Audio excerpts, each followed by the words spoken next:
பணமோசடி விவகாரத்தில் தாங்கள் இழந்த பணத்தை மீட்டுத் தரக்கோரி பாதிக்கப்பட்டவர்கள் திருப்பூர் மாநகர காவல் ஆணையர் அலுவலகத்தை முற்றுகையிட்டனர். திருப்பூர் வெள்ளியங்காடு பகுதியைச் சேர்ந்த சுகன்யா விஜயகுமார் தம்பதியர் முதலீடுகள் மீது அதிக லாபம் தருவதாக ஆசை வார்த்தை கூறி பலரிடம் மோசடியில் ஈடுபட்டதாக காவல் நிலையத்தில் புகார் அளிக்கப்பட்டது.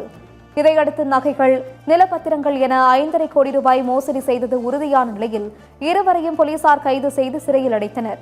இந்நிலையில் பணத்தை இழந்தவர்கள் தங்களது பணத்தை மீட்டுத் தரக்கோரி திருப்பூர் மாநகர காவல் ஆணையர் அலுவலகத்தில் முறையிட்டனர். ஒண்ணு தண்டனை வாங்கி கொடுங்க, ரெண்டாவது எங்க காசை ரெக்கவர் பண்ணிக்காங்க. 1 ரூபா 2 ரூபாய் இல்ல, எல்லாரும் சொல்றத பார்த்தா 5.5 கோடி வருது. என்கிட்ட மட்டுமே 42 லட்சம் வாங்கியிருக்கா. எல்லாமே கடன். என்னோட நகையை வித்திருக்கேன். ஊர்ல இருக்கிற இடத்த எல்லாத்தையும் இது பண்ணி இவள்கிட்ட கொடுத்துருப்போம்.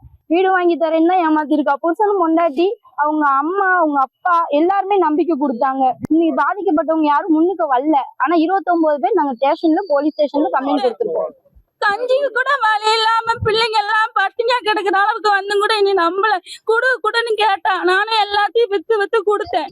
மிரட்டி வாங்கினா, உன் காசு இந்த காசெல்லாம் கொடுத்துருக்குற, 70 லட்சம் கொடுத்துருக்குற, நீ 70 லட்சம் கொடுத்த வசி எல்லாரும் போலீஸ் கேஸ் போனா உன் பணம் வராதுன்னு சொல்லி மறுபடியும் போய் ஊர்ல இருந்து தங்கச்சிட்ட இருந்து 7 பொன் நகையை வந்து வித்து கொண்டு போய் எல்லாத்துக்கும் கொடுக்க சொன்னான்.